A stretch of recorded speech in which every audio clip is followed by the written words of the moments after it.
PM Modi દિલ્હીથી Surat airport 1:30 વાગ્યે પહોંચશે અને ત્યાંથી સિલવાસા જશે અને સિલવાસામાં તેઓ 450 બેડની નમો હોસ્પિટલનું લોકાર્પણ કરશે.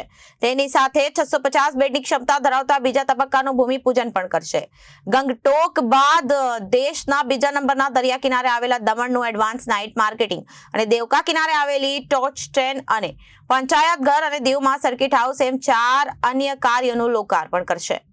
પીએમ મોદી દિલ્હીથી સુરત એરપોર્ટ 1:30 વાગ્યે પહોંચશે અને ત્યાંથી સિલવાસા જશે. સિલવાસાના કાર્યક્રમ બાદ પીએમ મોદી હેલિકોપ્ટરમાં પર્વત પાટિયા વિસ્તારમાં બનાવેલા હેલિપેડ ખાતે આવશે.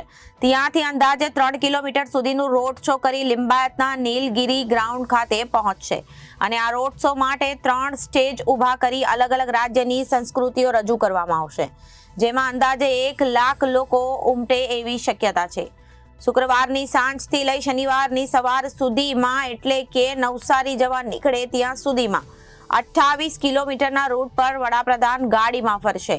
આ મુલાકાત માટે 8000 પોલીસ જવાનોની સુરક્ષા વ્યવસ્થા કરવામાં આવી છે અને રોડ શોને લઈ ટ્રાફિક મેનેજમેન્ટ માટે વૈકલ્પિક પ્રતિબંધિત રૂટ નીલગિરી ગ્રાઉન્ડ ખાતે યોજાનારી સભાની તૈયારીઓ તથા શહેરમાં કરવામાં આવેલા પેઇન્ટિંગ અને 30 સ્ટેજ બનાવવા સુધીની તૈયારીઓ કરવામાં આવી છે.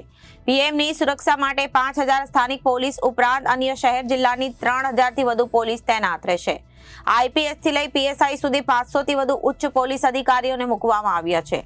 આ ઉપરાંત એસઆરપીની 4 ટુકડી અને હોમગાર્ડ જવાનોને પણ તૈનાત કરવામાં આવ્યા છે. સુરક્ષા દ્રષ્ટિએ પીએમના રૂટ પર બેરીકેડિંગ અને સઘન ચેકિંગ વ્યવસ્થા કરવામાં આવશે. રાજ્યના પોલીસ વડા પણ કાર્યક્રમ સ્થળની મુલાકાત લઈને સુરક્ષાની સમીક્ષા કરી છે. આજે સાંજે 6 વાગ્યા સુધી લિંબાયત નીલગિરી ગ્રાઉન્ડ ખાતે લાભાર્થીઓ માટેનો એક કાર્યક્રમનું આયોજન કરવામાં આવ્યું છે, જેને લઈને વિશાળ ડોમ બનાવવામાં આવ્યો છે, જ્યાં વડાપ્રધાન નરેન્દ્ર મોદી દ્વારા 2 લાખથી વધુ લાભાર્થીઓને નેશનલ ફૂડ સિક્યોરિટી એક્ટ હેઠળ આવરી લેવાની સાથે વિશાળ જનસભા સંબોધિત કરશે. જોકે તેમાં પહેલા રાજ્યના પુરવઠા મંત્રી બાદ કેન્દ્રીય જળશક્તિ મંત્રી CR પાટીલ અને ત્યારબાદ મુખ્યમંત્રી ભૂપેન્દ્ર પટેલ અને પછી વડાપ્રધાન નરેન્દ્ર મોદી સંબોધન કરશે.